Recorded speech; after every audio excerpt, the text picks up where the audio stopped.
Chapitre 31, Suis-moi de toutes tes forces, 3. Gros RRR. Les hommes d'Irus commencèrent à s'approcher d'eux, leur rage clairement visible, sans cacher leur fureur. Même s'ils avaient perdu leur carapace extérieure, il était clair qu'ils pensaient pouvoir facilement écraser les humains devant eux. Alors que les mercenaires commençaient à faiblir, prêts à battre en retraite sous la pression écrasante, Guilain prit une lance et parla. « Et, vous allez tous fuir sans même essayer de vous battre. Comment espérez-vous vivre avec le salaire d'un soldat comme ça ?» Malgré ces paroles moqueuses, les mercenaires ne purent se résoudre à se mettre en colère. Ils fixèrent simplement Guilain comme s'il était un fou. Ils ne pouvaient pas comprendre comment ils pouvaient être aussi confiants alors que leurs armes ne fonctionnaient pas, et qu'elles ne tiraient pas non plus. « Regarde bien. » Avec cette seule remarque, Guilain lança la lance avec une grande force. Crac! La lance vola à une vitesse incroyable, transperçant le corps de l'ENT le plus proche, puis s'enfonça dans celui qui se trouvait derrière lui. Graarg!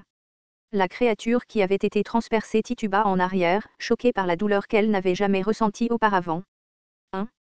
Alors que les mercenaires regardaient avec incrédulité, Guilain se retourna avec un sourire. « Vous êtes des imbéciles. Ils n'ont plus d'écorce. Les vignes qui les protégeaient sont toutes brûlées, donc ils ne peuvent pas attaquer à distance. Ce ne sont plus que de gros monstres lents maintenant. » Même après avoir vu les monstres se faire transpercer par la lance et avoir entendu les mots de Guilain, les mercenaires hésitaient encore à charger. Bien que les hommes d'Irus aient perdu leur carapace extérieure, leur taille énorme et leur présence intimidante restaient les mêmes. Alors que des dizaines d'Andirus s'approchaient, les encerclant de tous côtés, les mercenaires commencèrent à reculer pas à pas, saisis par la peur. Gros oar. Le rugissement terrifiant qui émergeait de leurs formes hideuses secoua l'air. Les mercenaires, submergés par l'intensité de la présence des monstres, commencèrent à perdre leur volonté de se battre. Dans cet état, ils n'avaient aucune chance de leur faire face. Merde! Guilain claqua la langue et fouilla dans le chariot pour en sortir une gigantesque épée à deux mains. Ce n'était pas une épée à deux mains typique, mais une épée spécialement conçue pour chasser les monstres géants. Boum! Tenant l'épée massive à deux mains, il la frappa au sol, presque comme s'il l'y plantait. Le son lourd résonna dans toutes les directions. Ouf, ça fait longtemps. Bien que l'arme principale de Guilain soit une épée et que son expertise réside dans l'escrime, il n'avait jamais négligé son entraînement avec d'autres armes. Sur le champ de bataille, il y avait des moments où il devait utiliser d'autres armes qu'une épée, et parfois, si la chance manquait, il devait même se battre à main nue.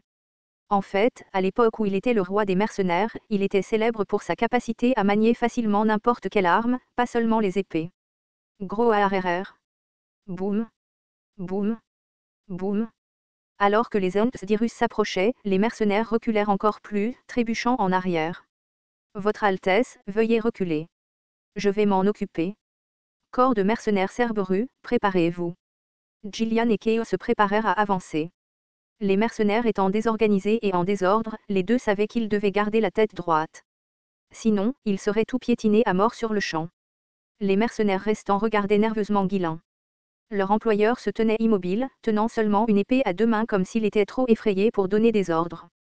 Qu'est-ce que c'est ? Ce noble novice s'est avancé comme s'il allait se battre.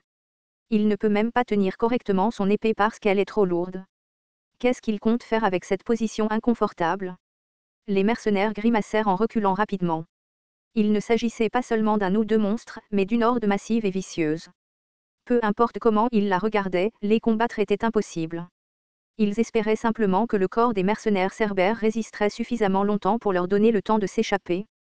Les mercenaires échangèrent des regards inquiets, évaluant la situation. À ce rythme, il était clair que leur employeur, qui était au premier rang, allait être piétiné à mort. S'ils mouraient, ils n'auraient pas à payer de pénalité pour avoir fui, donc la meilleure chose à faire pour eux était de courir dès qu'ils seraient tués. Jeune maître. Laissez faire les mercenaires et reculer immédiatement. Bolinde, furieuse, regarda les mercenaires et Guilain, la voix tendue. Même s'il avait peur de s'éclipser alors que l'employeur était juste devant eux. Elle ne serait pas satisfaite même si elle écrasait toutes les têtes des mercenaires. Non. Désormais, je serai au premier rang dans chaque bataille. Qu'est-ce que tu as dit ? Bolinde, médusée, regarda Guilain avec des yeux flamboyants d'incrédulité. À quoi pensait-il, en disant qu'il mènerait la charge dans cette forêt dangereuse sans savoir ce qui pourrait en sortir ? Engager tous ces mercenaires uniquement pour que l'employeur prenne les devants était de la pure folie. Tu es fou ? Même les mercenaires reculent. Que crois-tu faire ? Gillian et Keo, qui se préparaient à la bataille, froncèrent également les sourcils. Ils auraient été plus à l'aise si Guilain s'était retiré, mais comme il était au front, c'était franchement frustrant. Il savait que Guilain était très doué, mais c'était un vrai combat. Ce n'était rien d'autre qu'une situation inconfortable pour ceux qui devaient le protéger. Cependant, Guilain, imperturbable face à leurs regards, sourit. Commençons. En lui, l'un de ses noyaux commença à tourner férocement, émettant du mana. Jeune maître. Arrête. Jeune seigneur, recule. Sentant le mouvement du mana, Belinda et Gillian tentèrent précipitamment d'arrêter Guilain, mais elles arrivèrent un pas trop tard. Guilain fendit l'air et fonça en avant. Quoououou. Juste après cela, un hurlement monstrueux retentit tandis que le corps du Dirus ENT à l'avant se fendit en deux. Boum. La forme massive du Dirus ENT s'effondra au sol, son corps fendu en deux. Quoououou. Choqué par l'attaque soudaine de Guilain, le reste des Dirus ENT se figèrent sur place. Ra. Avec un souffle, de la fumée rouge commença à s'échapper de la bouche de Guilain. C'était la preuve que son noyau tournait à pleine vitesse. Gouou. Quelques-uns des Dirus ENT chargèrent Guilain. Alors qu'une des branches épaisses se balançait vers lui, Guilain la bloqua avec le plat de son épée à deux mains, mais l'impact le repoussa. Ag. Mais comme s'il l'avait anticipé, il fit rapidement tourner son corps et frappa le Dirus ENT à proximité. Crac. L'épée à deux mains de Guilain s'enfonça à moitié dans le torse du Dirus ENT avant de s'arrêter. Même sans l'écorce de l'arbre, elle n'était pas assez épaisse pour être tranchée en un seul coup. Rumph. RRRRIP. Guilain, imperturbable, appliqua plus de force, enfonçant la lame plus loin dans le monstre. Avec un bruit de grincement, l'énorme corps commença à se fendre une fois de plus. Kraa. Le Dirus ENT poussa un cri de douleur avant que son corps ne soit complètement sectionné, s'effondrant au sol. Les Dirus ENT environnants, enragés, lancèrent un barrage d'attaques sauvages sur Guilain. Il esquiva habilement leurs coups, bloquant les autres avec son épée à deux mains tout en poursuivant son assaut. Un autre monstre fut coupé en deux par son épée, tombant au sol. Un coup, un monstre. Un par un, les Dirus ENT furent abattus, incapables de résister à la lame de Guilain. Ag. Bien sûr, Guilain n'était pas indemne. Les ENT Dirus, avec leur carcasse massive, avaient également une force énorme. Le simple fait de bloquer leurs attaques suffisait à le secouer jusqu'au plus profond de lui-même. Cependant, plus Guilain résistait à leurs coups, plus il sentait ses nerfs et ses sens s'animer, débordant d'énergie. Cela faisait longtemps que je n'avais pas ressenti ça. Depuis son combat contre Frank, il n'avait pas eu beaucoup d'occasions d'utiliser toute sa force. Il avait été préoccupé par l'élaboration de plans et la collecte de fonds, en suivant le cours plus étendu des événements dont il se souvenait. Mais à cet instant précis, il pouvait se concentrer uniquement sur la bataille. Kraa. Un autre ENT Dirus s'effondra alors que son corps était découpé en morceaux. Inconsciemment, un sourire satisfait se dessina sur le visage de Guilain. Après tout, c'est ici que j'appartiens vraiment. Dans sa vie passée, il s'était toujours trouvé en première ligne de bataille. Il était toujours dans les endroits les plus dangereux. C'est pourquoi même les mercenaires les plus rudes en étaient venus à le reconnaître. Il n'avait pas d'objection à utiliser son cerveau lorsque cela était nécessaire, mais il était clair que ce genre de travail lui convenait le mieux. Qu'est-ce que... En voyant Guilain faire des ravages pour la première fois depuis un moment, Belinda resta figée sous le choc, avalant nerveusement. Elle avait eu l'intention de le poursuivre et de le retenir, mais elle se retrouva complètement hypnotisée. Pour un chevalier ordinaire, il était impossible d'abattre des monstres aussi massifs en un seul coup. Peu importe l'habileté de quelqu'un, c'était une tâche insurmontable sans le mana et la force physique nécessaires. D'après ce que Belinda savait, Guilain ne possédait pas autant de mana. Après tout, il y avait une limite à la quantité de mana que l'on pouvait accumuler à son âge. Peu importe le talent de Guilain, le temps était une contrainte qui s'appliquait de la même manière à tout le monde. A-t-il volé une sorte de médicament miracle?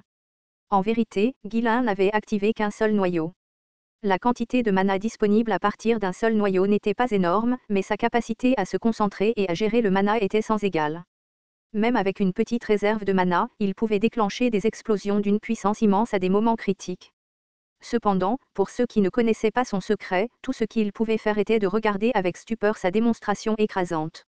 Comment le jeune seigneur a-t-il une telle force?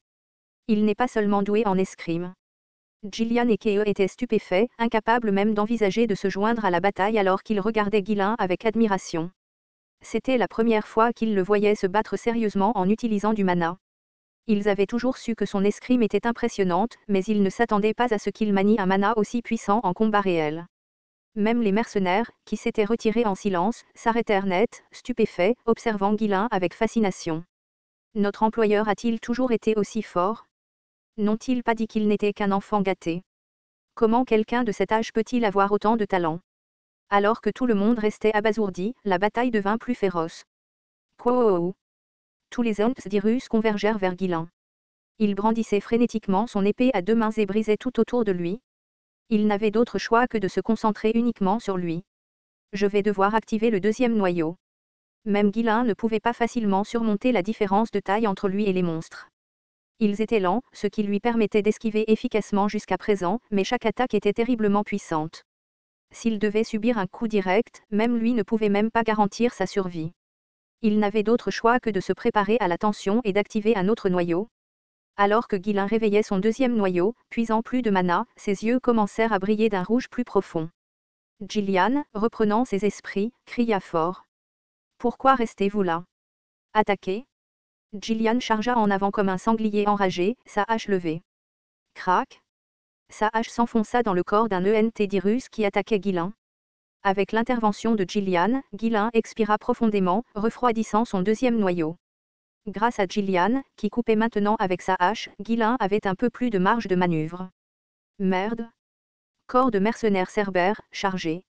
Avec la participation de Kea, les mouvements de Guilain devinrent encore plus fluides. Hurrah! Le corps de mercenaires cerbères afflua, plongeant leurs armes dans les monstres.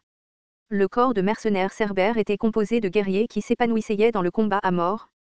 Loin d'être intimidés par les hommes d'Irus, ils attaquèrent férocement, se collant aux monstres et portant coup après coup. Entrez là-dedans. Déchirons ces bâtards. Quo! La bataille se transforma en chaos complet. Les mercenaires restants, bien qu'avalant toujours nerveusement, commencèrent à avancer petit à petit. Pourquoi ne nous appelle-t-il pas? Pense-t-il qu'il peut tous les tuer tout seul? Les Mad Dogs sont intervenus, mais quand même. Les mercenaires ne comprenaient pas la situation. Leur employeur ne leur avait donné aucun ordre. Ils se battaient simplement en silence au front, tout seuls. Est-ce que cela signifiait qu'il n'avait pas besoin d'eux? Pourquoi les avait-il embauchés s'il allait se battre seul?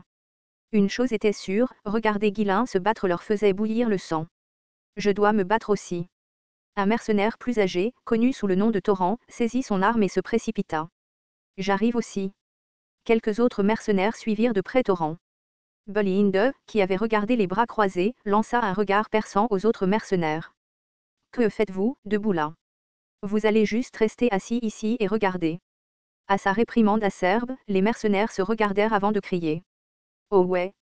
Entrons aussi dans la mêlée. Au combat. Ouah! Avec un chur de cris de guerre, le reste des mercenaires se lança dans la mêlée.